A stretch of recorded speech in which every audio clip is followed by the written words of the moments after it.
Alright, welcome back to the channel, everybody. I'm Lady Nyca in with last night's episode of the Have and Have Nots. It was Season 7, Episode 1, Speak Through It. Now, before I begin this review, this is going to serve as Day 8 of Jumpstart January, because y'all know I had my date with Ben yesterday. I'm still not feeling 100, but I don't want to get too far behind, so I'm going to do this review, and then tomorrow I will return and pick up Day 9 as well as Day 10. In this episode, we start off with Hannah and Benny on the porch. You remember he got shot at the end of last season and they waiting on EMS.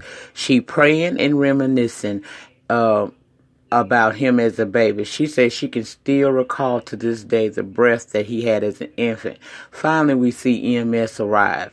Now down to the hospital, she panicking because she's not sure if he'll be okay, because he lost a lot of blood and he stopped breathing twice, once on the porch and once in the ambulance. Derek finally shows up to console her, and she says she might know who had done this, but she don't really want to talk about that right now. Then Mitch come and she asks why did he call her? He said, because I knew my family was still looking for Benny, and I knew this was a possibility because they're still upset about the money that he owed, plus the attack on my uncle. Hannah said Benny didn't have anything to do with that. Mitch said he knows, but he's going to try to talk to his grandmother, and that took Hannah aback. Grandmother? Mitch said yes. Baby, Miss Hannah was over it at that point. She said she can't take no more, and she asked Mitch to just leave. He asked her 2 times, could he just simply stay, because Benny is his friend and he want to know if he's okay. Derek offers to give Mitch's number and call him when they know something, but Mitch snaps and says, nope, this is a public hospital and I'm staying. I'm just going to stay over there. I'm going to sit over there away from Miss Hannah. Now, Candace and Charles done banged it out, right? Now she in the damn bathroom having a complete breakdown, honey. He overhears it and goes in to check on her, and he consoling her, asking what's wrong. And she finally says, it's my fault. It's my fault my son is dead. He never had a chance, and it's all because of me. Charles is holding her and telling her to talk, and she said it's too much. He told her to speak through it. Speak through your pain. Hence the title of the episode. And child, next thing I know, Candace could recover so fast, it was she wasn't just sitting in that bathroom breaking down. Me and Charles is confused at this point. She said she got to get up and get dressed and leave. He says she's done crying. No, she said she was done crying and blaming herself. He begging her to stay and said he wanted her to be his guest at the Oval Office with the now president. She apprehensive. Why? You like me like that? He said, what more must I do to prove to you yes? Child, then she gets a call from Mitch saying Benny in the hospital and he's been shot. So she getting dressed real quick and tells Charles, who immediately begins to get dressed as well. She's shocked at this and asks, how you gonna go? Child, he done got on their phone and called Landon and the Secret Service, and they come flying in there. He telling them to get the motorcade together because they going to the hospital. Landon asks, but what are we supposed to tell the press? Charles say, make something up because we going. Well, child, they do. They come up with a plan. Landon goes see the hospital head person and asks for a list of all the sick kids because the president-elect will be visiting that day. So that's the cover that they're going to use as he sneaks in with Candace to check on how Benny is doing. Now, y'all remember last time we seen Veronica, she was down to the floor after falling over the balcony, right? Madison is rushing down the staircase to check on her. Meanwhile, Jeffrey is completely over his mom in this situation. Madison is telling him to call the ambulance, and he's like, I'm not. Madison said it could be serious. Please call. Jeffrey said that girl gonna be just fine. She like a roach. Nothing kills her. Madison is concerned because he's in the medical profession. He's checking her pulse, and Evelyn comes through. And as soon as she come through, she tell him to get his homosexual hands off of her. He paid that dust and urged her to just be totally still as help is on the way. After they get her off to the hospital, Madison wants Jeffrey to go to the hospital to check on his mom, and he's not interested. Madison urging him not to let her ignorance make him bitter. And child, I said, whatever. He tells him, do you have any idea how she treats me? Jeffrey said, you see how she is, so let it alone. Leave it, let it go. I'm not thinking about her. She'll be all right. So Madison then apologizes to Jeffrey and offers to take him out to eat, and he agrees to go. Baby, wait till Justin finds out about this. He gonna go he gonna be completely crazy. He a half a fool now. He gonna be a whole fool in a minute. Now at the hospital, the FBI comes to see Veronica. They watching her every move, so they know she there, and they really know why she there. But, he asking her to talk. She said she didn't feel well, and he said, well, you don't have any broken bones, you just sore. She said, my doctor wasn't supposed to reveal my health condition to you. It's illegal. Now, before they went in to see Veronica, they did try to talk to her doctor, and he did tell them without a subpoena or a warrant, no can do, I can't tell you nothing. So she was right then. Then Mr. FBI reads her chart, which she reminds him again is illegal. He told her when she and Real decided to detonate a bomb on U.S. soil, they lost their privileges of a normal citizen who hasn't committed a crime. He said he knows that she's a good lawyer locally. She said, you want to bet? If you think my power district goes as far as this local area, you got nothing coming. Y'all, the whole time this man was talking to her in her room, trying to make her talk, he been sweating like a hoe sitting on the front row of church on Sunday, convicted in her spirit about what she had done the night before. I said, what the hell? Veronica told him, I run a drug rehab facility, right? She told him that he needs to seek help because all that sweating is a classic sign of cocaine use and abuse. Child, she told him, if I was to put you on the stand, I would slaughter you. She said that she not talking and asked him to leave because he's sweating a puddle on her floor. Baby, he looked like he had seen a ghost. Something about what she said must be true. He left out that room mad as hell, and he told the other officer that was with him, find anybody with any info on her and put pressure on them. I'm taking her down. He in his feels now because she done called his truth. Meanwhile, in the spirit of sweating fiends, Wyatt is sweating too. At the house, interrogating one of the security officers Jim has gotten him when Sarah came looking for Jim. Wyatt said he's not there, but offers her to wait.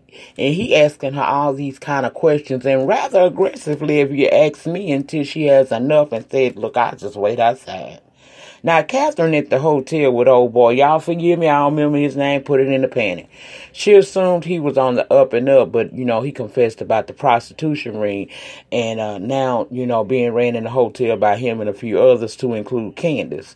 She wanted to know what all he knows about Candace, and he said not much, but the bartender downstairs has an issue with her. So she said, get him on the hotline bling, tell him to come up and bring champagne. So he does. So as he's waiting on Rocco to appear, he putting his clothes on, and she said, oh, hell no. I ain't tell you to do that. You running a whole prostitution ring here, and you worried about him seeing you in your undies? You worried about nudity? You don't do nothing until I tell you to. Keep them clothes off. Rocco comes up, and old boy is in his underwear. Lets him in. He sees Catherine, says he knows who she is. She said, who am I? He said, Catherine Cryer. She said, nope, I'm the woman that has you by the balls. She tells him that she's aware of the prostitution ring. Rocco says it was Candace's idea, and when she said she told him to call the police on it then. Catherine said he wants revenge, and since she beat the hell out of him, why not? If she go to the police on you, you gonna be going down, right? So why not go to the police? He said he don't want to get in trouble. Then she asked him about how long he been in the United States. He said 10 years illegally. Unlike old boy, who she had told before Rocco got there, I know you not here legally. Your social security number, everything about you is a fraud. So you gonna roll with me and you gonna be rolling out of this country. But she tells Rocco, oh, you here legally? Well, guess what? I got some friends down at the State Department that would make it seem as if you're not so legal. Then she says you need to talk more because your accent is sexy. Because he had said, okay, I'll go on and do it. Child, she asked if he a part of the ring and he said no. So then she said stand up so that she can look at him. She notices she need to make them pants a little bit tighter so she can look at the asses. But she told him to take your clothes off. He like, for what? She said, because I'm horny and I ain't had a threesome in a minute. I said, wow. Okay, Katie, get your groove back, girl, the best way you know how. I do you. Now, over at the hospital, y'all, David is getting one of them bandage suits they put on burn victims so they can go ahead on and try to heal and hopefully without infection. Their nurse is explaining the positives of the suit and says she thinks that he's going to heal rather well because he's been doing well so far. Jim, extremely rude ass, comes in and basically tells Miss Nurse to beat it. She done anyway, so she obliges. But, boy, I tell you, Jim talk like he almighty God and answers to no one. But that's the lie he think. He also asked before Miss Nurse left, why it's so hard to get in this hospital? She said because the president-elect is coming to visit some kids here, some 6 children. And that's when we learned David know Charles Obama Jr., okay? So Miss Nurse leaves, and Jim informs David that Sarah, his informant at the DA office, has got caught, and she came to his house wearing a watch, so he concerned about how much she gonna say. David said make sure she don't talk, so find more info on her and ask where Catherine. He said, oh, probably lost somewhere with her boy toy. David surprised by that, but Jim said, why? It's some dumb shit, but why? That's when David said some dumb shit next. He said, what's with these women with these younger men? He said Veronica was with Ben at somebody's Jeffrey age. Now you telling me that Catherine messing with a younger man. And Jim, for as much of a creep as he is, he gave him some real. But we talking about these women, but how old was Erica? David said that was different. Jim said, yeah. Then David said, well, how old was Candace? He said 114 years old. He said he gonna go and do some more digging because he got to make sure that Sarah DA girl keeps her mouth all the way closed. Child Secret Service come and clear the entire waiting room out. Ask if Hannah Young was in there. She says yes, and then he asked her, do she know Derek and Mitch? She said yes. So they searched both of them, and then says clear. Meanwhile, Hannah, Derek, and Mitch is wondering what in the hell is going on. Who in the hell left the gate open? What is all this about? And child, in comes Miss Candace with Charles, and all Hannah could say was, oh my God, and sit down, because she already know her daughter is on some, she on some bug shit for real. But anyway, y'all, that was pretty much all of last night's episode of the Have and Have Nots. I'm glad they back. I'm looking forward to a better season. Next month will be the return of If Loving You Is Wrong.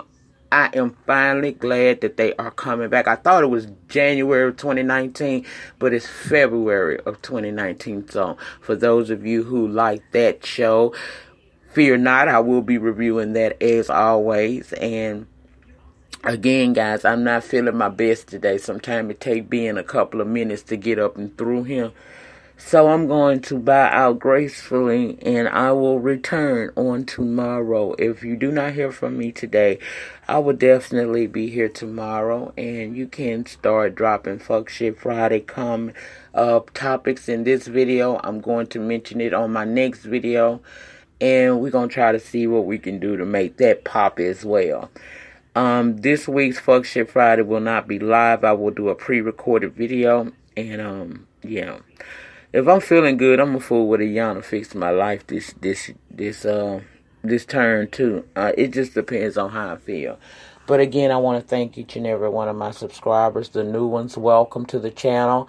I hope you like the ambiance. I'm not always, I don't always do voiceover videos, but, you know, or podcast style videos. But, you know, it allows me the flexibility of still communicating and getting my videos out to you all without having to sometimes stop and be on camera.